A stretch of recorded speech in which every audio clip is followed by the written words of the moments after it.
qu'eux, voyons. Mais bon, disons que moi aussi, j'ai ma place au rang des crapules meurtrières les plus sales de l'histoire. Voilà. Satisfait? Moi qui pensais être tranquille. Voilà qu'on veut encore que je rabâche tout ça. Faisons-le une fois pour toutes alors. Je suis Léopold II de Belgique. Et je vais vous raconter mon histoire. 1885. Moi, roi des Belges, j'étais obsédé par l'idée de posséder une colonie. Oui, invraisemblablement obsédé. Bah quoi, moi aussi j'en voulais une. Et je l'ai eue. Je me suis donc vu attribuer le Congo comme propriété personnelle. Je me voulais dépeint comme le souverain salvateur, l'homme bienfaisant envers le Congo. C'est pourquoi je me suis engagé d'une mission civilisatrice et humanitaire. Oui, c'est bien ça. Civilisatrice et humanitaire. Qui avait modernisé la région, développé des infrastructures, favorisé le commerce et l'agriculture, créé des villes là-bas. C'était moi. Oh non, ça je ne vais pas vous le cacher, non.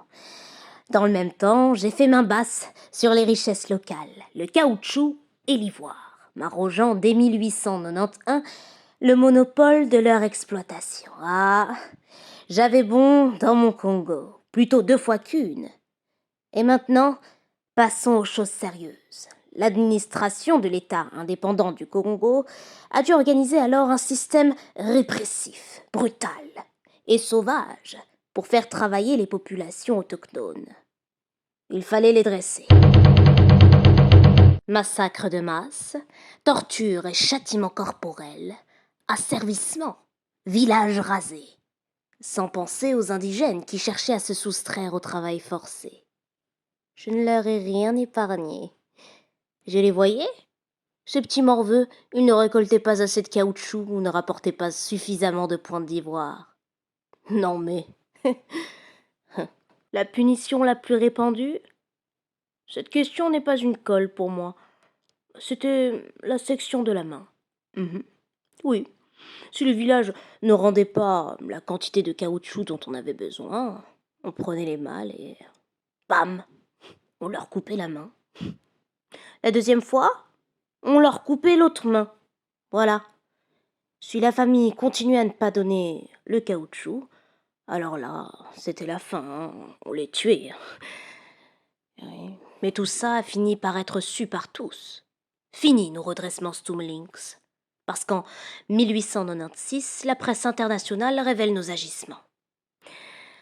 Je me souviens de cet article du quotidien français. La cocarde.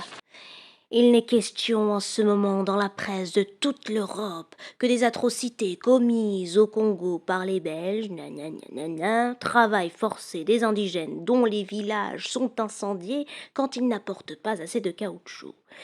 Le missionnaire dit n'avoir pas vu moins de 45 villages réduits en cendres, mains coupées et fumées, pour contrôler la comptabilité des cartouches confiées aux soldats noirs envoyés en expédition. Terrorisation des indigènes, dont quelques-uns seraient abattus de temps à autre pour l'exemple. Ah, et ce témoignage en une de l'éclaireur de l'Ain. Un employé du Congo belge, M. Parminter, raconte avoir vu apporter aux Européens par les indigènes auxiliaires des chapelets d'oreilles humaines. Et une autre fois, un sergent lui montra un sac rempli de mains coupées sur les ordres d'un officier blanc dans un village qui n'avait pas fourni assez de caoutchouc.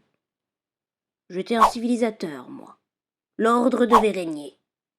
Vous auriez sûrement fait pareil. Non, insolent que vous êtes.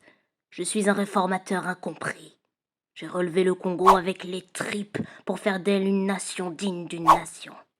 Il fallait que mon message soit net, clair et précis. J'organisais même des conférences internationales sur le sujet. Moi, roi des Belges, j'agissais en toute impunité. C'était de toute façon du bien, n'est-ce pas? Et ça n'en finissait pas. 1897, la Lanterne publie une lettre de son correspondant à Bruxelles qui parle de mon œuvre civilisatrice. Lorsque le gouvernement demanda au Parlement belge d'autoriser le roi à devenir en même temps souverain du Congo, il allégua l'œuvre civilisatrice à laquelle la Belgique devait tenir à honneur de prêter concours. Gna gna gna gna gna, ce que sont devenues ces belles promesses, gna gna gna gna gna, il n'y a qu'un mot pour l'exprimer, la faillite. Gna gna. L'État du Congo, fondé pour réprimer l'esclavage, organise lui-même le recrutement des esclaves et ses agents sont 100 fois plus barbares que les traitants d'arabes. Et c'est pour cette belle œuvre d'extermination et de spoliation des indigènes que nous donnons nos millions et nos officiers. Jamais contents. Et c'est comme ça que les gens ont fini par appeler le Congo le pays des mains coupées. Rien à faire.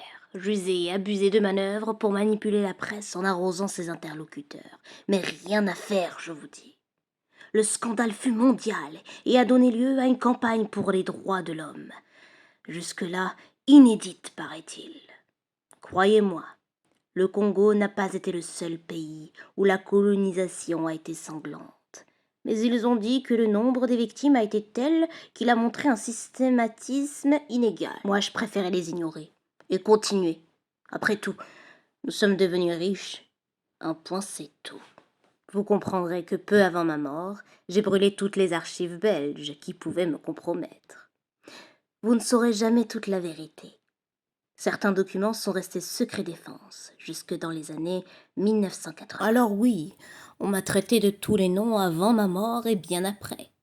Peut-être que je dois avouer que je suis un pan de l'histoire qui fut longtemps oublié. Vous voulez que je le dise ? Soit. J'ai commis un massacre de masse qui a fait probablement plusieurs millions de morts, d'une tuerie inouïe de cruauté. Satisfait ?